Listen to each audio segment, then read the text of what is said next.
out, he's out, he's out. He's out. Look at his eyes, bro. He's out. Look at his eyes. Holy.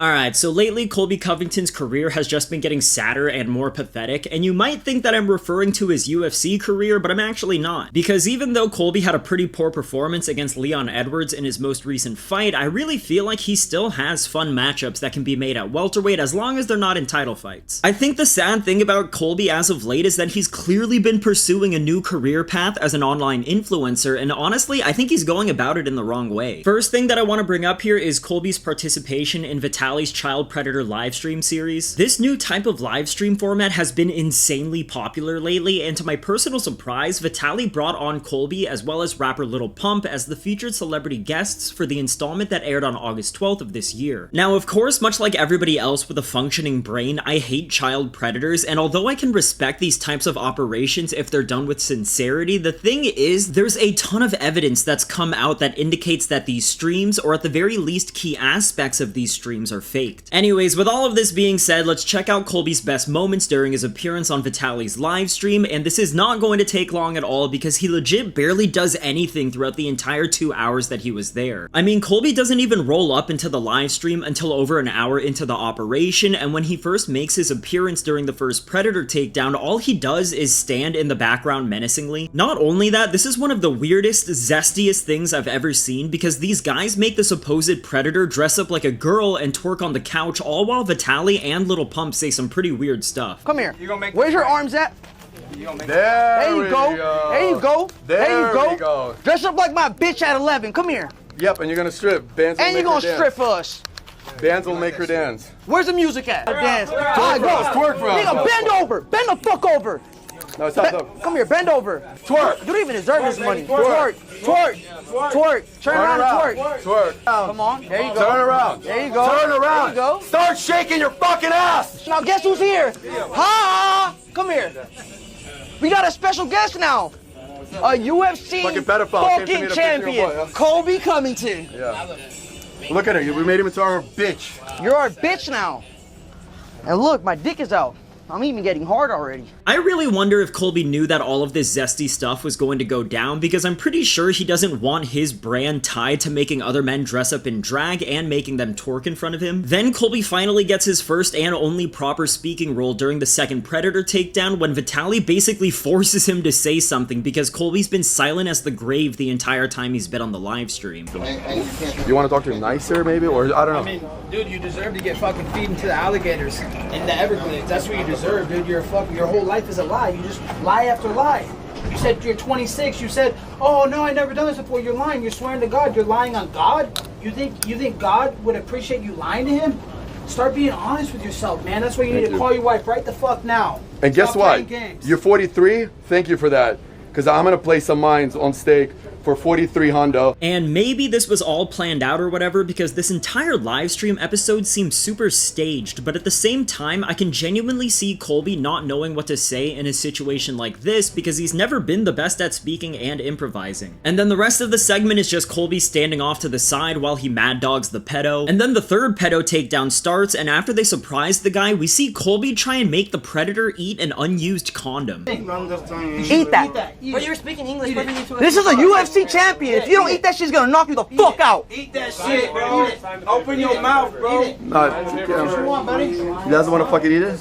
Yeah, you don't want to eat the fucking condom? And this is it. This is all the stuff that Colby actually does in the entire 2 hours that he was a part of the stream. I mean, he's present for the fourth and final pedo takedown, but he barely says anything at all. And we as UFC fans know by now that Colby needs time to rehearse his lines, otherwise he's going to mess up the things that he says. I mean, even when he does get time to rehearse his lines, he'll still utterly botch what he says anyways. I'm gonna bring you the 7th layer hell. Okay. No, I'm bringing you the 7th layer hell.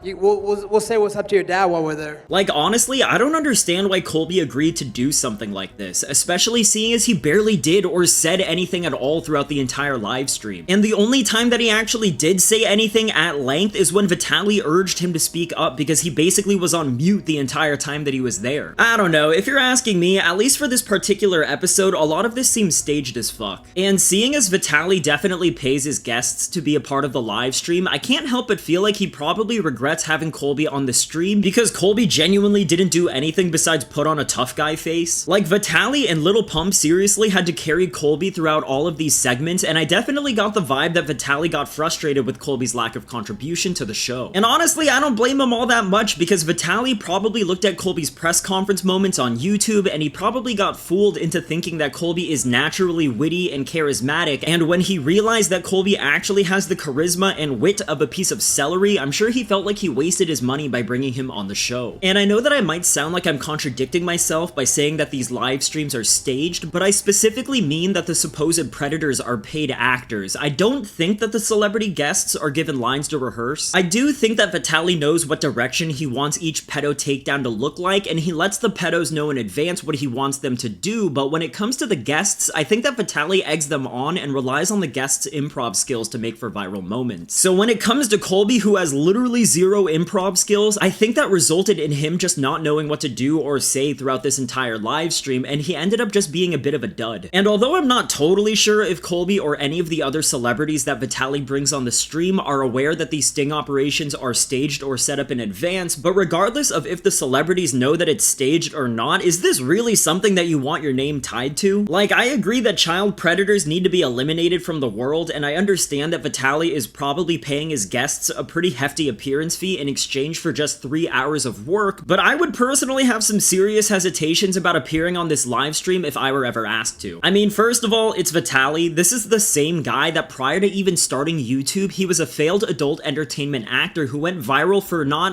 rising to the occasion during a famous scene, so he just awkwardly watched the action go down while sitting over to the side. Then, out of desperation, he turned to YouTube and became insanely rich from uploading fake prank videos where he hired actors for his videos and staged almost all of his biggest uploads. Then, while he was one of the biggest YouTubers in the game, he got addicted to drugs, alcohol, and partying, and he began to spiral out of control. And after a couple of years of ruining his reputation on YouTube because more and more people started to realize how fake this guy really was, in 2020 he not only got arrested in Egypt for illegally climbing to the top of the Great Pyramid of Giza, he also got arrested in the US for viciously beating a random female jogger while he was high on shrooms. And after failing multiple times to try and make a real comeback into content creation, he's found this new niche in Predator Hunter live streams. My point here being is that Vitaly is a terrible human being who nobody should really want their name associated with, and it's probably safe to assume that he's faking these live streams, seeing as he faked so many prank videos throughout the years. But when it comes to Colby, who likes to give off an outward appearance to the world that criminals are disgraceful to the point where he's openly insulted Kamaru Usman's dad for being a corrupt pharmacist, as well as Leon Edwards' dead dad for being a crime boss, it just seems a little hypocritical for him to be happily working alongside Vitaly, who's also done some illegal things himself. And look, I don't approve of the things that Kamaru or Leon's dads did either, but if Colby's going to call out those two guys for breaking the law, then I feel like he should also have some issues with Vitaly's whole beating the shit out of a random woman while high on illegal drugs incident. I mean, even Lil Pump has had his own history of legal trouble, so where's Colby judging Vitaly and Lil Pump for their previous run-ins with the law? And speaking of Lil Pump, Colby's actually had a budding bromance with this guy for the last couple of years now. About 5 years ago, Lil Pump posted an Instagram story of him and Colby at a Miami Heat game, so they've been connected with each other for a while now. I mean, I think that this is an odd pairing for a lot of the same reasons that I just mentioned. Colby loves to present himself as extremely anti-crime, pro-police, and that he loves the first responders, but here he is hanging out with a guy that had several run-ins with the law the same year that they went to the Heat game together, and Lil Pump has even filmed himself giving the middle finger to the police. Anyways, just a couple of days after they both appeared on Vitaly's livestream, Lil Pump posted this video to his Instagram where he and Colby are grappling with one another. And I don't think that there's anything wrong with this. I mean, there are some dummies on Reddit that tried to paint this as Colby genuinely getting choked out by Lil Pump, and I'm just saying, if you actually think that Lil Pump can hit a guillotine on Colby, then you're either a crazy person or just a straight up hater. But just 2 days ago, they dropped a new video where it shows Colby catching Lil Pump in a rear naked choke and ignoring him tapping out multiple times to the point where Lil Pump supposedly goes unconscious. Look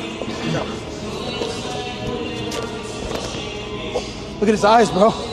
He's out. Look at his eyes. Holy. Breathe.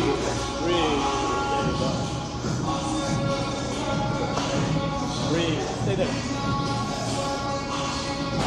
And I've seen people give Colby a hard time online for being a dick, making Lil Pump go to sleep, but come on, bro, this is clearly another stage stunt out of these guys. Like, neither of these guys are good actors at all. The way that Colby says, "Look at his eyes," feels so phony, and the way that Lil Pump fakes being unconscious only to wake up looks so unconvincing. I don't know, man, I just think it's a little bit disappointing that Colby's continued to stoop so low with his public image following his most recent loss. I mean, it's pretty obvious to me that Colby really enjoys being a celebrity, but it's a shame to me that he's doing all of these staged, desperate antics to keep himself in the public eye instead of just simply fighting. Because I do consider Colby to be a pretty decent heel in the UFC. I mean, he's not as good as Chael Sonnen or Brock Lesnar, but hey, who is? And instead of, I don't know, just starting some businesses or even just simply doing a podcast, he's resorted to hitching his wagon to guys like Vitaly and Lil Pump, which doesn't seem like a very reliable investment given how both of their careers have panned out. And I understand that fame can be addicting, but if Colby thinks that it's a good idea to hold on to his fame by being a part of these dumb little shenanigans, then I really think that he needs to reevaluate if this is all really worth it. Because I think in the long run, this is probably going to do his career more harm than good. Personally, I still think that the guy is a solid fighter who knows how to create shock value in order to promote his fights, but I think it would just be a damn shame if he ultimately ends up transitioning out of his fighting career into becoming another cheap internet influencer who will do anything for attention and clicks. Anyways, that's the video for today. Definitely let me know what you think about Colby appearing on Vitaly's Predator Catcher livestream and his continued friendship and collaboration with Lil Pump. Do you think that Colby's making a mistake by working with these two has-beens like I do, or do you think that this can be beneficial for him in the long run? As always, if you like the video, then like the video, and if you haven't subscribed to the channel yet, please do so. I appreciate you guys for watching, and I'll see you on the next one. Bye.